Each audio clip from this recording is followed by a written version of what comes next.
Hello, je suis Aline, coach business chez The Bee Boost. Après des années de freelance en tant que retoucheuse photo, je suis devenue coach business et j'aide désormais les entrepreneurs à booster leur entreprise. Si vous êtes à la recherche de stratégies, d'astuces, de retours d'expérience, de partage et d'une bonne dose de bonne humeur, vous êtes au bon endroit. Dans ce podcast, seul ou avec mes invités, je vous partage tout pour vous inspirer au quotidien, vous aider à atteindre tous vos objectifs et faire en sorte que vous puissiez développer le business de vos rêves. Alors, installez-vous confortablement et c'est parti pour l'épisode du jour. Hello à tous et bienvenue sur l'épisode 183 du podcast Je peux pas, j'ai business. Un nouvel épisode où je ne suis pas seule puisqu'aujourd'hui j'ai le plaisir d'accueillir une de mes amies les plus chères, je crois. Aujourd'hui, on peut le dire dans la vraie vie hors Instagram, hors podcast et hors business, pour parler de podcasting, pour parler de livres aussi, pour parler de business, pour parler de trouver des clients en 2022. Donc, trop contente. Safia, j'ai envie de dire bienvenue sur le podcast, mais en fait, c'est pas bienvenue parce qu'on t'a déjà entendu à 2 reprises. Donc, je fais un petit rappel pour nos auditeurs. Vous avez entendu la douce voix de Safia dans l'épisode 89, mais qui date de 2020 déjà. On avait fait 5 manières d'utiliser le podcast pour booster son business. Et tu avais aussi participé à l'épisode Table Ronde, l'épisode 82, qui était 4 experts dévoilent les secrets de la réussite en business. Donc, tu es une habituée maintenant. Bienvenue chez toi, bienvenue à la maison. Oui, merci beaucoup. Très contente de refaire une petite apparition sur ton podcast. Mais écoute, tout pareil, surtout en de si belles circonstances, on aura l'occasion d'en parler. C'est vrai. Je ne vais pas déroger à la règle, c'est pas parce que tu es déjà venu que tu vas pouvoir couper la file. Je vais m'occuper de faire ta petite présentation, de te passer la pommade, de te faire plein de compliments et de te dire à quel point je te kiffe. Est-ce que tu es prête pour ce moment d'anthologie ? Je suis prête, je n'attends que ça, je suis venue pour ce moment. Elle s'est pimpée, vous pouvez pas la voir, enfin peut-être pas tout de suite, moi je la vois, elle est toute belle. Safia, tu es entrepreneur, tu es mentor, d'ailleurs entrepreneuse, un jour il faudra qu'on tranche. Tu es mentor, tu es hôte du podcast Build Yourself, le podcast business que j'adore écouter aussi. Et bientôt, on pourra ajouter auteur de best-seller à la liste de tous tes accomplissements. Mais surtout, comme je le disais, tu es une de mes amies les plus chères aujourd'hui. On s'est rencontrés, toi et moi, grâce à Instagram, à nos tout débuts. Alors, je vais pas refaire toute l'histoire parce que je pense que tu en as marre de m'entendre raconter à tout le monde comment on s'est rencontrés et comment je t'ai forcé à devenir mon amie. Mais à l'époque, donc c'était en 2018, tu étais influenceuse voyage et lifestyle. De mon côté, j'étais encore retoucheuse photo et je venais de lancer The Bee Boost comme side business. Et en fait, on est d'abord devenus potes Instagram, on papotait et tout.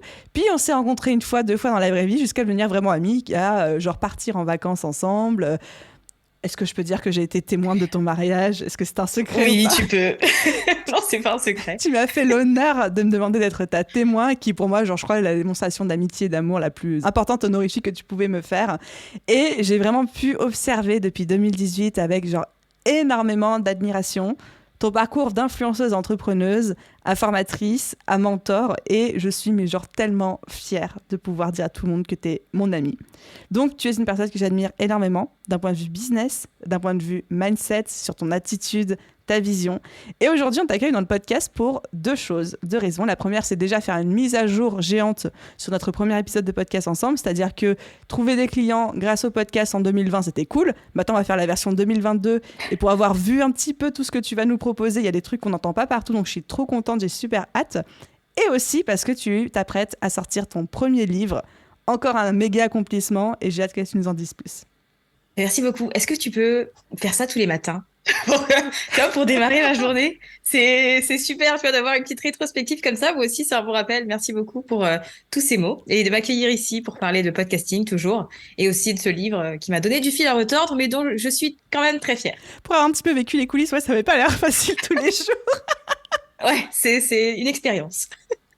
Donc, Safia, j'ai tellement envie même de papoter avec toi, de juste pote à pote, mais je pense que les auditeurs sont venus ici pour une raison, qui est le podcast, trouver des clients et faire progresser leur business. Donc, on va rester concentrés pour eux, pour la valeur qu'on peut leur apporter.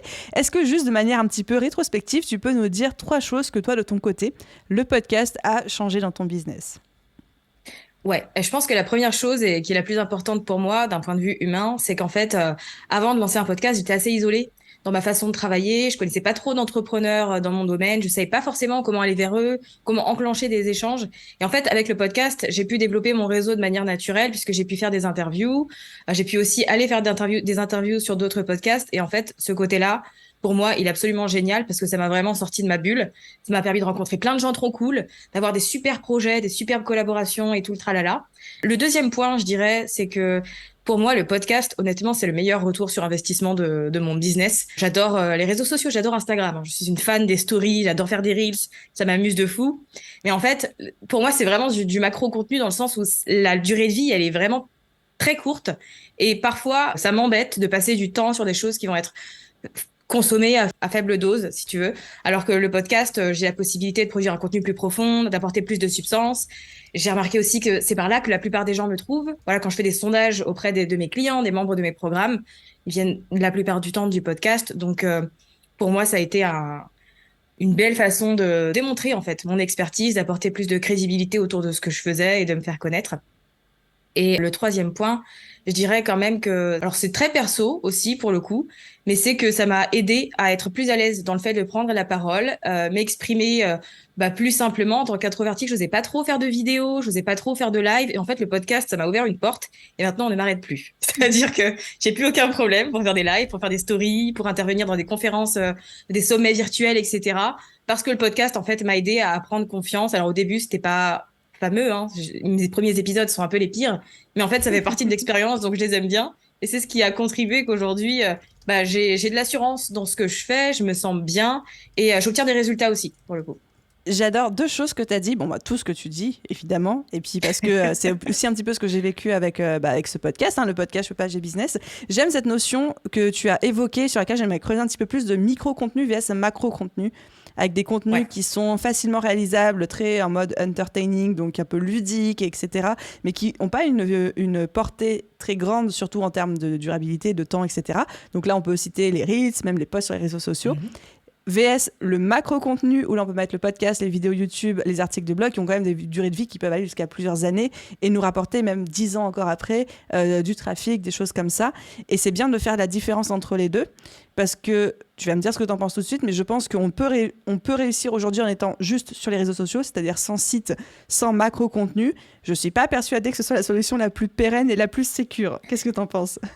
Exactement, je suis totalement d'accord avec toi. C'est vrai que les gens se disent que c'est plus facile de créer du contenu sur Instagram que par exemple le podcast ou une chaîne YouTube, ça demande plus de temps. Et oui, effectivement, c'est vrai. Mais pour le coup, je pense qu'il y a aussi un mindset à avoir dans le sens où c'est important que ce que tu produis au quotidien, ça contribue à l'expansion de ton business pour le long terme. Alors certes, un podcast par exemple, c'est pas un format qui est apte à la viralité comme peut le permettre un reel sur Instagram ou autre. Mais pour autant, c'est quelque chose qui va travailler sur plus longtemps. Donc, il y a aussi cette idée de, en fait, où sont tes priorités? Parce que moi, je sais que ma priorité, pour donner un exemple, c'est pas forcément de passer mon temps à travailler ou d'être sur mon téléphone.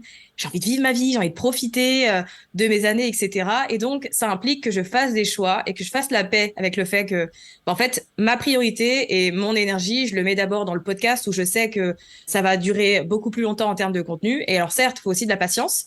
Parce que un podcast, pour obtenir des résultats, ça vient pas en 2 mois. C'est quand même au bout de 6 mois que tu peux avoir une idée de comment ça performe d'un point de vue de ton contenu, que tu vas pouvoir commencer à créer un espèce d'effet boule de neige, etc. Mais je suis OK avec le fait de me dire que je joue pour le long terme. Et même si j'adore les Reels et Instagram, etc., pour moi, ça passe un peu au second plan. Et la priorité, je préfère la mettre sur des choses qui vont perdurer. J'aime cette notion un petit peu de... Alors là, je vais partir dans des grandes métaphores allégoriques, mais un petit peu genre de legacy, tu vois, d'héritage que tu laisses. C'est comme la même manière que tu peux te construire un patrimoine immobilier qui va pas du tout être rentable dans un premier temps, voire même te coûter de l'argent, des efforts, du temps, etc. Mais au final, construire quelque chose qui va pouvoir t'assurer une sécurité, mais aussi que tu vas pouvoir transmettre. Et j'ai la sensation que le podcast est un média qui permet de faire ça. C'est-à-dire que sur le moment, tu vas pas avoir beaucoup de résultats, mais que ça va en produire sur le long terme, et surtout que c'est quelque chose que tu construis, c'est un média que tu construis, qui va pouvoir te dépasser toi, potentiellement dépasser ton business. Même si un jour tu arrêtes ton business, mais que ton podcast reste en ligne, il va pouvoir continuer à répandre ta bonne parole, ou que sais-je, etc. Donc c'est vraiment cette notion de legacy qui me parle beaucoup, quoi. C'est vrai. Je pense que c'est d'autant plus important. En plus, tu vois, c'est de plus en plus difficile de captiver l'attention des gens. Il y a tellement de distractions partout, tout le temps, qu'au bout d'un moment donné, il va falloir faire des choix, sauf si tu veux être, si ça te plaît. Parce qu'il y a des gens qui aiment aussi, tu vois, être sans arrêt dans la production de contenu. Il y a des gens qui adorent le format TikTok, etc. Voilà. Et c'est très bien aussi, tu vois, il n'y a pas de meilleure façon de faire qu'une autre. Mais je pense que le plus important, c'est aussi de se demander, en fait, dans quelle démarche on fait les choses. Et surtout, en fait, c'est quoi ton style de vie idéal? Parce que c'est important que chaque aspect de ton business vienne supporter ça, en fait. Oui, tout à fait. Première question à se poser tout le temps. Qu'est-ce que tu veux vraiment? Pas ce que les gens veulent, parce que tu penses que les gens veulent de toi ou que la société veut de toi, mais qu'est-ce que toi, tu veux vraiment pour toi-même? C'est tellement dur de répondre Exactement. à cette question. Ouais, c'est pas facile. La question de toute une vie. Du coup, si on rentre un petit peu dans le vif du sujet, tu nous as préparé 3 manières de trouver des clients grâce au podcasting en 2022. On précise en 2022 parce que je trouve qu'on ne fait pas du marketing, on ne fait pas du podcast et on ne fait pas de la vente comme on en faisait en 2019 ou en 2020. Est-ce qu'on y va avec la première ? Allez, c'est parti. La première, je pense qu'elle va beaucoup te plaire. C'est vraiment de considérer son podcast comme un business. Oui. Quand je dis ça, ça veut dire vraiment un projet à part entière et ça veut dire aussi vraiment travailler les bases. C'est pas juste, tiens, j'ai envie de lancer un podcast, je pourrais parler de telle chose, j'y vais, je me lance dans mes premiers épisodes et je les mets en ligne. Ça peut être cool parce qu'au moins tu passes à l'action, mais en fait, il y a des fondations qui sont indispensables. Faire parler d'immobilier, c'est vraiment comme une maison. Pour que la maison tienne, malgré les tempêtes et toutes les choses qui peuvent arriver, il faut de bonnes fondations, il faut de bonnes bases. Donc, ça implique de prendre le temps de définir l'avatar de son auditeur idéal, de faire une petite étude de marché pour se faire une idée de ce qui se pratique dans sa thématique et potentiellement apporter un vent de fraîcheur aussi. Parce que si on voit que nos, entre guillemets, concurrents font un peu tous la même chose, c'est l'occasion pour nous d'aller chercher un angle différent et d'avoir une proposition de valeur qui va être un peu plus dynamique et un peu plus différente finalement. Ça demande aussi, comme je l'ai dit, d'investir du temps parce qu'un podcast, ça nécessite de la vélocité et il faut vraiment le traiter comme une plateforme principale et pas comme juste un espèce de format accessoire si on veut en tout cas attirer des clients avec. Et après, ça nécessite aussi, puisqu'on est quand même dans le cadre où c'est comme un business, donc ça va demander de l'investissement. Et il va falloir faire la promotion du podcast, pas juste le jour de la publication, mais régulièrement, faire en sorte de se rendre visible et à réfléchir à différentes façons de continuer à le faire croître, pour le coup. Tu as eu raison. J'aime cette idée de considérer son podcast comme son business. Évidemment que ça me parle et que je suis d'accord. Par contre, j'ai envie de mettre les pieds dans le plat, Safia. Est-ce que toi, c'est un truc que tu as fait quand tu as lancé ton podcast? Parce que moi, je ne l'ai pas fait. Moi, j'ai été dans ce schéma de dire, j'ai envie de lancer un podcast, j'enregistre mon premier épisode, je le publie. Je n'ai pas fait d'études de marché. Je n'ai pas du tout fait d'avatar et d'auditeur idéal. Je l'ai fait après. Mais très honnêtement, entre toi et moi, vu que personne d'autre n'écoute cette conversation, moi, j'ai rien fait de tout ça. Personne. Moi non plus, soyons 100% honnêtes. Mais après, on a lancé nos podcasts. Faites ce qu'on dit, ne faites pas ce qu'on fait, quoi. Voilà, je pense en fait, moi, je pars du principe que si mon podcast a bien marché, c'est une question de timing.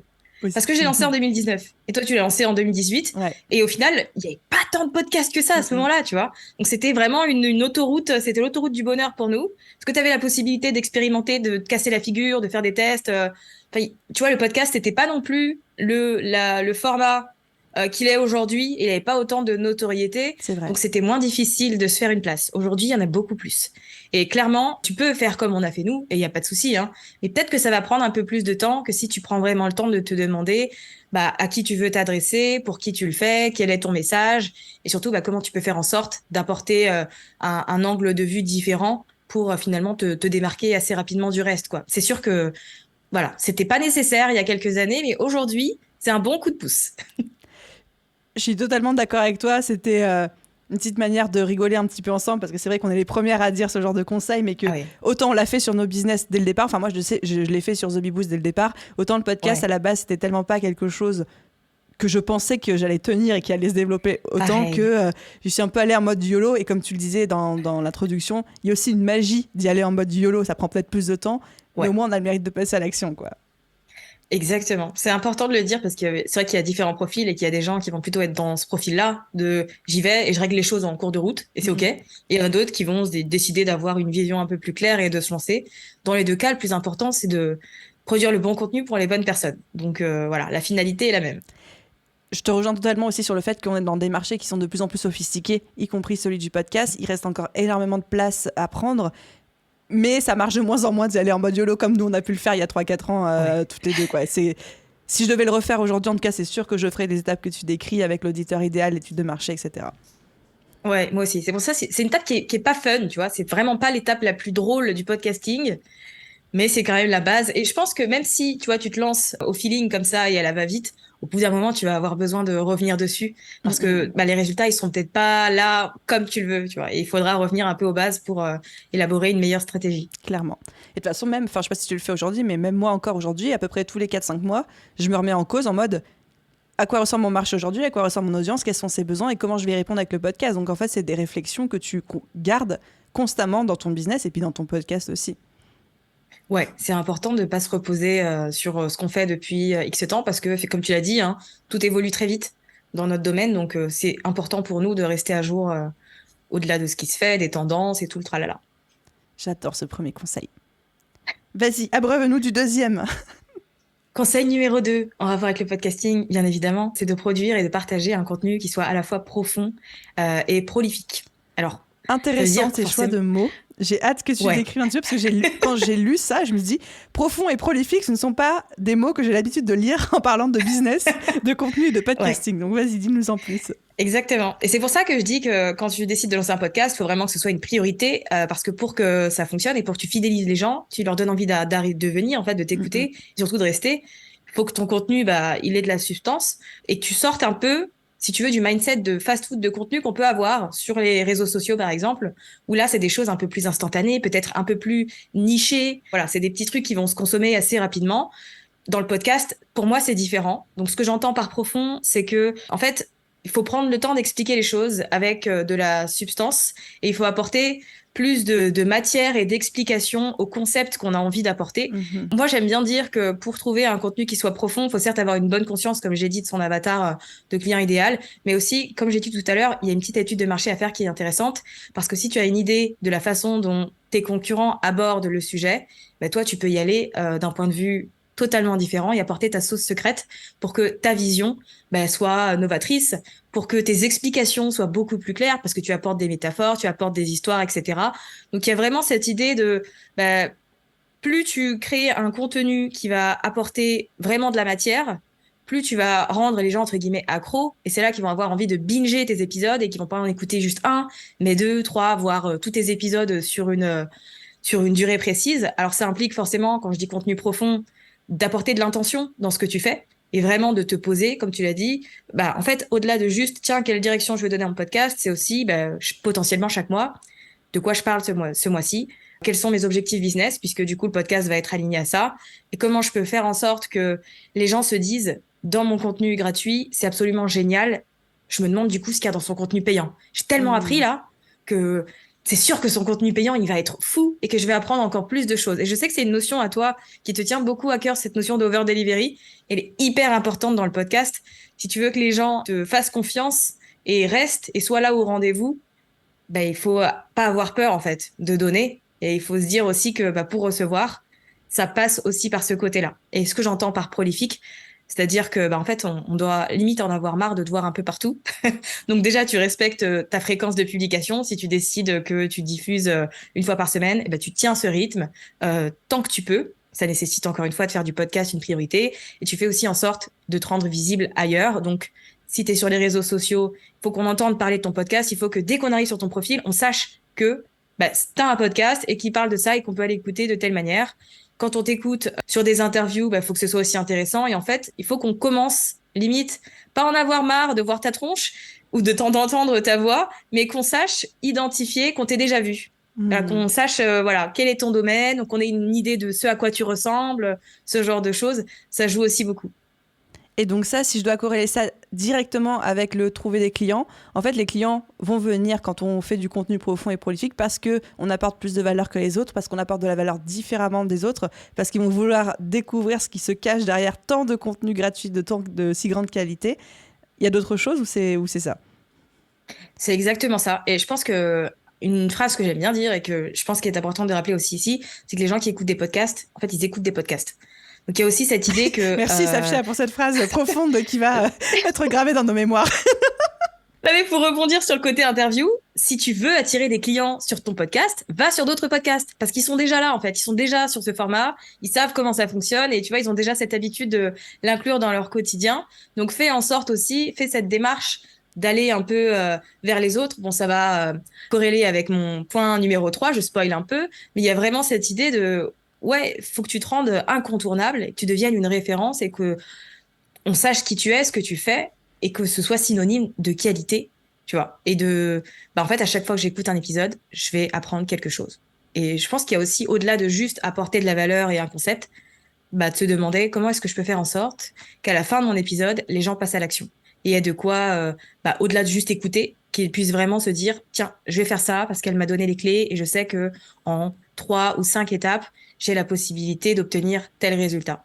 Si tu fais en sorte que les gens aient des résultats avec ton contenu gratuit, ça convertit beaucoup mieux et ça te permet d'avoir plus facilement, entre guillemets, des clients. Ça, c'est une clé hyper importante, je trouve, d'ailleurs, qui ne s'applique pas qu'au podcast, hein, même sur les réseaux sociaux ou sur les blogs, les vidéos et tout. Si déjà les gens ont des résultats avec notre contenu gratuit, ils auront envie d'acheter le payant. Et c'est ça qui vraiment qui va convertir. Ouais. Donc, créer un podcast, c'est pas juste pour raconter des histoires ou faire du storytelling ou un peu du mindset et tout, mais vraiment d'arriver à débloquer des choses chez les gens d'un point de vue action, d'un point de vue mindset, qui vont se dire, ah ouais, là j'ai eu la sensation de progresser un petit peu plus vers mes objectifs, j'en veux plus, quoi. Ouais, exactement. Et c'est important ce que tu dis parce que c'est vrai qu'il y a plein de gens qui sont inspirés en fait par des épisodes, mais en fait ils apportent pas de changement après, tu vois. Ils sont inspirés puis c'est tout.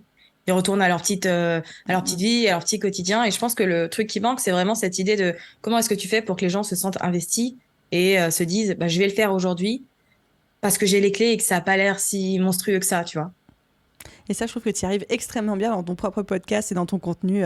Est-ce que ce sera le cas de ton livre aussi? Un petit peu de spoil? Ouais, c'était l'objectif. Ah bah, si c'était ton objectif, je suis sûre que le challenge est relevé, te connaissant. Et du coup, on va pouvoir peut-être creuser un petit peu plus. On a commencé à en parler sur ton 3e conseil.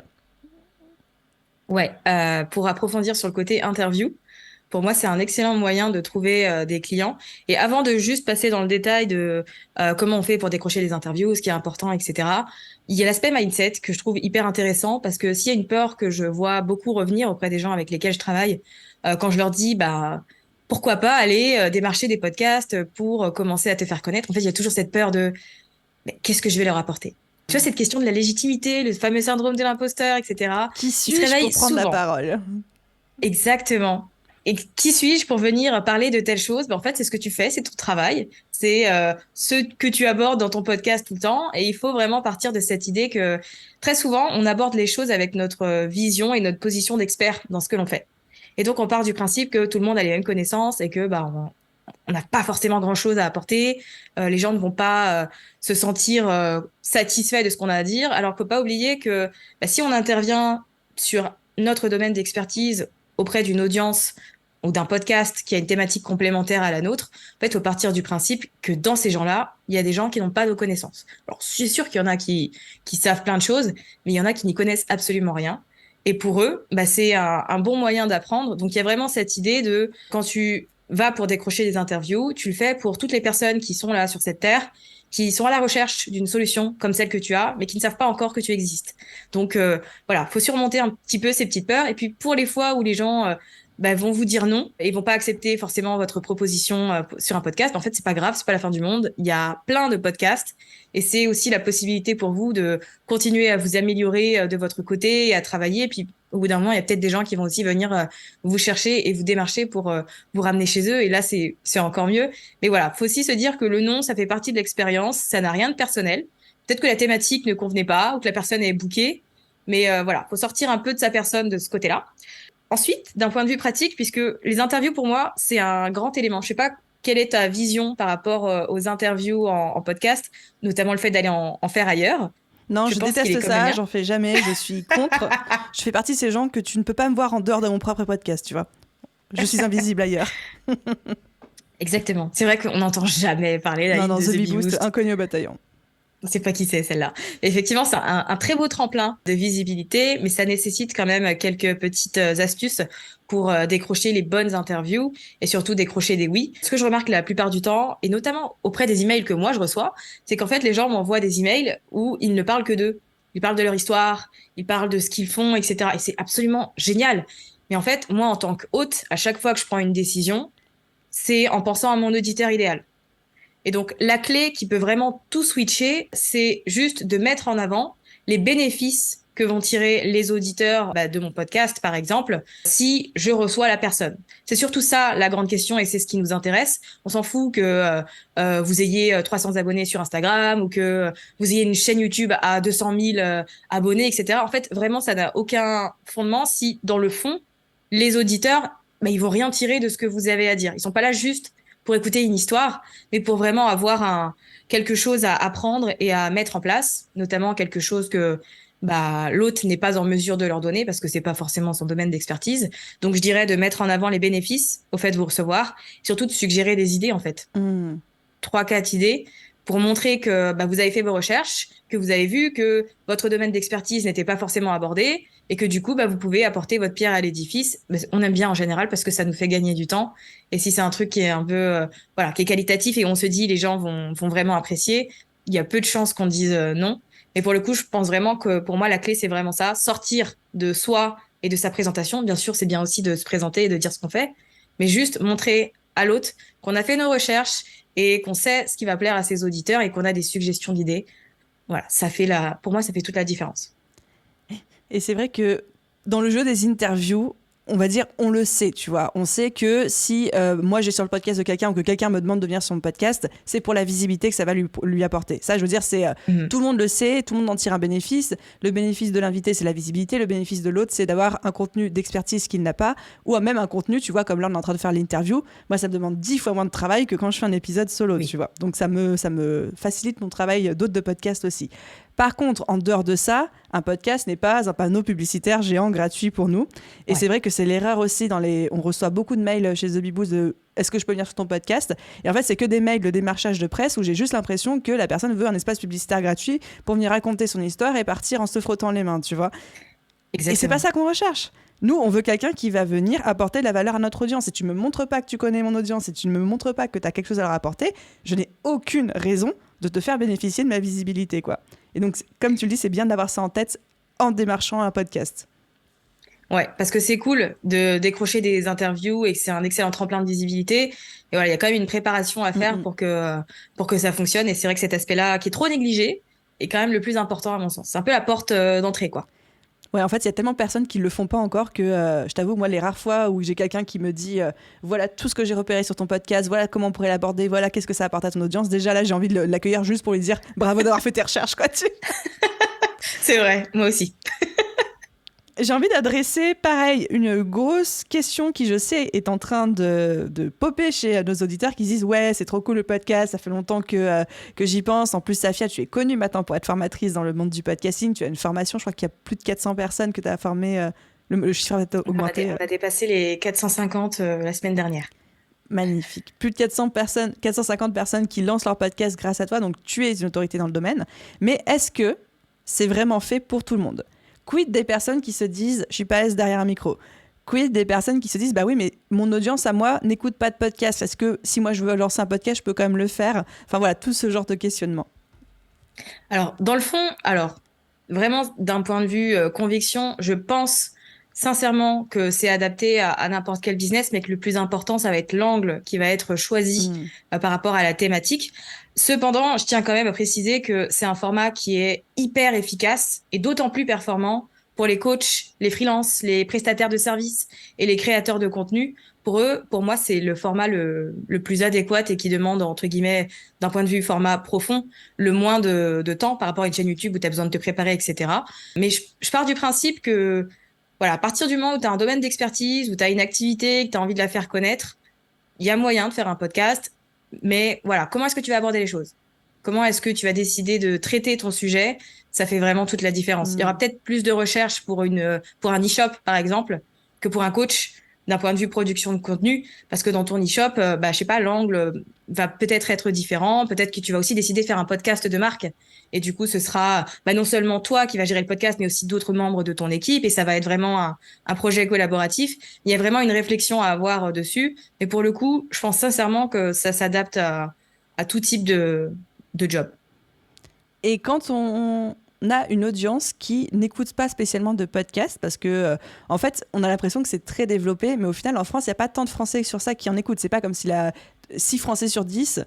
Aujourd'hui, je pense qu'aujourd'hui, 9 Français sur 10 regardent des vidéos sur YouTube au moins une fois dans l'année. Je pense pas que Ouais. 9 Français sur 10 écoutent au moins un podcast dans l'année. Bien loin de là, tu vois. Donc, comment est-ce qu'on fait quand on a une audience qui n'est pas forcément très podcast ou qui n'est pas habituée au podcast? Je pense qu'il y a deux hypothèses. Soit tu as envie, entre guillemets, de te prendre la tête et tu es tellement passionné par ce format que tu te dis, bah, j'y vais et je vais montrer le chemin. Donc, je vais créer mon podcast et je vais expliquer à mon audience comment tu écoutes des On va les podcasts convertir et au comment tu peux faire podcast. ce jeu. Exactement. Tu fais en sorte de ramener les gens vers ce format parce que toi, ce format, il t'anime à fond et que tu as envie de l'exploiter. Donc, ça nécessite effectivement que tu prépares potentiellement un petit tuto qui explique aux gens, bah, il faut télécharger cette application. Quoi qu'en général, la plupart des gens ont Spotify ou Deezer sur leur téléphone. Donc, ça mâche déjà un peu le travail. Mais sinon, il y a Apple Podcast, bien sûr. Il y a cette idée vraiment de leur dire, bah, en fait, cette application que tu utilises potentiellement déjà pour écouter de la musique, mais tu peux aussi l'utiliser pour écouter le contenu que je vais te mettre à disposition. Donc, il y a un petit travail d'éducation qui reste quand même à garder en tête. Mais tu vois, enfin, je me dis ça, mais c'est le cas pour plein de choses en vérité. Et il y a toujours des gens qui passent par ces phases-là, parce qu'il y a quand même pour te donner une idée, il y a des gens qui font des podcasts depuis, enfin, ça existe depuis le début des années 2000, tu vois. Mais je pense à Pat Flynn, l'entrepreneur américain de Smart Passive Income, qui a son podcast depuis 2012, je crois, ou 2013.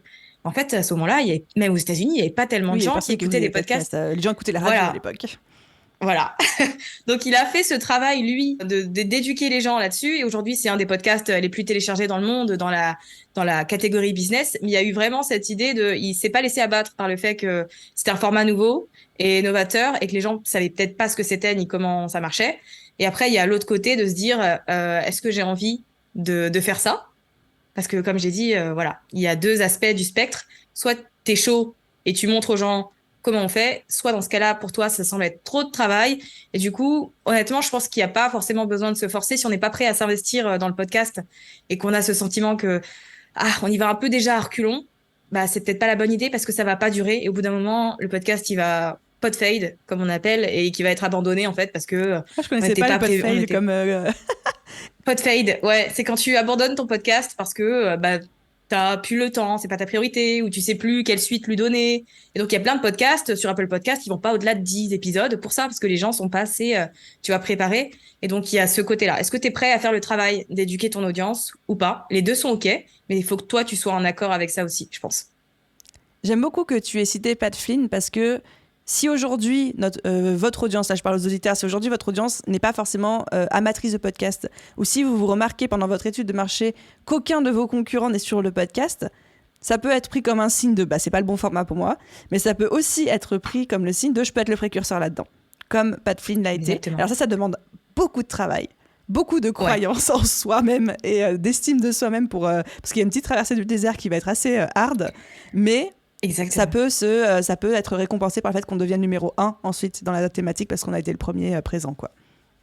Exactement, c'est un coup de poker, hein. Après, tu comptes que sur toi. Est-ce que tu te sens de te battre tous les jours et de relever le défi? Ou est-ce que tu sens que t'es peut-être pas si passionné que ça et du coup, autant mettre ton énergie sur autre chose, quoi. J'adore cette idée. Moi, c'est le genre de challenge, je me dis, ouais, je vais y aller, tu vois. Moi aussi, moi aussi j'aime bien. Mais je le voyais quand tu le disais que t'étais en mode, allez go les gars. Grave. Genre, tu vois, j'ai envie que les gens se disent, je me challenge et tu vois, je fais en sorte d'apporter quelque chose de nouveau, même si c'est différent.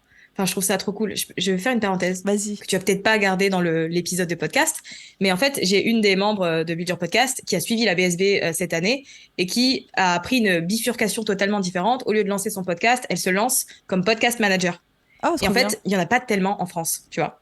Et exactement ce que je lui ai dit. Je lui ai dit, certes, il n'y en a pas beaucoup, et tu sais pas forcément comment poser ce job et le présenter aux gens, mais c'est aussi le moyen pour toi de montrer le chemin et de faire en sorte que ce métier soit connu parce que tu as commencé à apporter plus de lumière aussi dessus, tu vois. On gardera Voilà, c'était ma petite complètement parenthèse. l'exemple dans le podcast. J'adore. J'aime trop savoir qu'il y a des élèves qui ont fait nos cross-formations, quoi, tu vois, qui ont été à la fois chez toi et chez moi, parce que je trouve que c'est très complémentaire, donc C'est trop vrai. cool.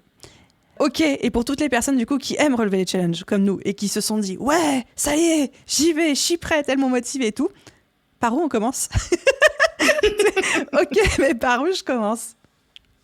Je pense que la première chose que les gens commencent à faire, c'est regarder le matériel. Tu vois, tiens, Oui. j'ai lancé un podcast et je vais regarder le matériel. Je vais regarder les micros. Meilleur micro 2022 en fonction du budget, nanana. Alors, c'est Coupable, très je bien. l'ai fait, je crois que c'est la première chose que j'ai fait aussi. Ouais, je pense que c'est normal. L'aspect technique, il fait un peu peur en général. On a tendance à se dire que ça a l'air d'être trop de travail. Mais moi, je dirais simplement que avant de commencer à réfléchir à tout ça, c'est bien, comme je disais au début, puisqu'on traite son podcast comme un business, de vraiment se poser pour conceptualiser l'émission et se dire quelle place déjà on veut que le podcast ait dans notre activité. Est-ce qu'on veut vraiment qu'il s'intègre dans le business et que ce soit un espèce de point d'entrée et notre plateforme principale? Et du coup, quel type de contenu, quelle thématique on va aborder dedans, quelle est la cible de tout ça, quelle expérience finalement audio on a aussi envie de produire et vraiment de poser à plat toutes ces choses-là. C'est la première étape pour moi, de savoir où on va, pour qui on fait les choses et comment on va les faire. Et ensuite, on peut commencer à réfléchir à son micro, à son petit hébergeur et tout le reste. Mais pour moi, les bases, c'est vraiment par ici que ça passe. C'est le genre de discours qu'on n'arrête pas de répéter, et puis c'est pareil pour les photographes ou toutes les professions en fait où il y a besoin d'un peu de matériel. Je suis tellement d'accord avec toi que les bases sont plus importantes de la même manière que, on le sait, les conditions d'enregistrement, la pièce dans laquelle tu enregistres est plus importante que la qualité de ton micro. Parce que tu as beau avoir le meilleur micro du monde, si dans une pièce vide qui résonne, ton son sera pourri, quoi. Quelle que soit la qualité de ton micro. Et tu peux aussi commencer comme toi t'as fait, puis comme moi j'ai fait, enregistrer sur un dictaphone ou sur ton téléphone, mais en étant dans des bonnes conditions. Donc, ne faites pas trop un focus sur les micros. Ça fait plus peur que ça l'est vraiment en vrai. Aujourd'hui, tu as des micros comme le tien, comme le mien, on les branche sur l'ordi, ça fonctionne et il n'y a même pas besoin de faire de réglage, quoi. Exactement. En soi, la partie technique, j'aime bien dire que c'est le dernier de vos soucis. Hein. C'est pas le plus dur. Donc voilà, faut juste se dire que c'est un truc accessoire et que vous allez pouvoir investir ou pas d'ailleurs, parce que comme tu l'as dit, on peut tout à fait commencer sans dépenser de l'argent dans un micro si on n'a pas le budget. C'est la beauté du podcast. Le dictaphone du smartphone, il est super pour ça. Mais voilà, pour produire le bon contenu, pour apporter un contenu qui soit profond, ça nécessite d'avoir de bonnes bases. Profond ne veut pas dire que profond d'un point de vue technique. Voilà. On parle surtout de...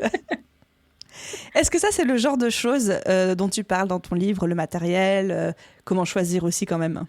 Oui, je pouvais pas écrire un livre pour parler de podcasting sans aborder toute cette question des micros, des différents types de micros qui existent, des hébergeurs, de tout cet aspect qui reste quand même assez fun. On va pas se mentir, on aime bien ce petit côté quand on a notre micro chez nous, voilà, on se sent bien et c'est cool. Donc effectivement, c'est quelque chose que j'aborde aussi au-delà de tout l'aspect stratégique dans le livre. Et donc ce livre s'appelle Build Your Podcast. Exactement. Du même nom que ton podcast à toi. Est-ce que tu peux nous en parler un petit peu? Quand est-ce qu'il sort? Qu'est-ce qu'on va trouver dedans? À qui il s'adresse? À quoi ressemble la couverture?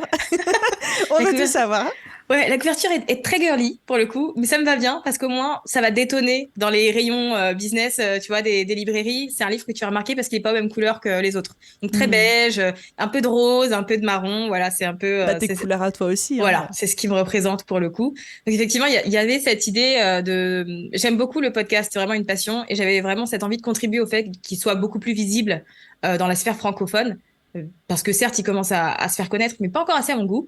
Et quand l'opportunité de réaliser un livre s'est présentée, je me suis dit, bon, je relève le challenge, même si pas forcément la meilleure écrivaine ou quoi que ce soit, mais je me suis dit que j'avais tellement de choses à partager et tellement de gens à aider que ça a été une opportunité que j'ai saisie immédiatement. Et donc l'idée, ça a immédiatement été, alors pas juste d'expliquer aux gens comment tu lances un podcast, mais vraiment comment est-ce que tu l'intègres dans ton activité pour l'utiliser comme un tremplin de visibilité, comme ce que j'ai pu faire et comme ce que toi tu as pu faire avec Je peux pas G-Business. Donc il y a vraiment toute cette idée de j'accompagne les gens dans chaque étape du processus de je conceptualise mon émission avec tout ce que ça implique, je choisis le format, j'achète mon matériel, j'ai toute ma stratégie de contenu, ma stratégie de promotion, ma stratégie de monétisation. Donc c'est un livre, comme je l'ai mentionné tout à l'heure, que j'ai voulu pratique. Donc il y a des exercices pour le coup, il y a des on va pouvoir écrire dessus, noter ses petites idées. Moi j'aime bien le fait que ce soit un compagnon pour les gens, tu vois, et de se dire qu'ils l'ont dans leur sac et qu'ils peuvent commencer à noter dessus. Ouais. Exactement. J'aime bien cet aspect-là. Il y a aussi des différents points mindset parce que c'est un beau projet de lancer un podcast, mais il va aussi être hyper challengeant parce qu'on sort de notre zone de confort et tu vois, le fait de se rendre visible, ça touche un peu à la vulnérabilité, c'est pas facile pour tout le monde. Donc j'ai estimé que c'était important d'avoir différents points mindset à différentes étapes. À côté de ça, j'ai aussi voulu apporter un peu d'aspects concrets en incluant 3 interviews, dont une de toi. Donc, il y en a une de ton expérience, une de Caroline Mignot du podcast Marketing Square et une autre d'Estelle Ballot du podcast Le Podcast du Marketing, pour apporter un peu plus de backstage finalement à comment chacune place son podcast dans son activité et surtout comment il entre dans la stratégie de monétisation, puisque la finalité, c'est ça, c'est bien de lancer un podcast, mais voilà, chacune d'entre vous, comment vous vous en servez dans le développement de votre activité. Donc, il est disponible à la précommande dès maintenant pour une sortie prévue le 30 août. Mais bien sûr, comme je suis une entrepreneur et que j'ai un esprit très marketing aussi, j'ai pensé à un bonus de précommande pour les gens qui tu vois, décident de sauter le pas et de me soutenir avant même que le livre soit disponible. J'ai longtemps réfléchi à ce petit bonus et je me suis demandé ce qui serait le plus utile pour les gens.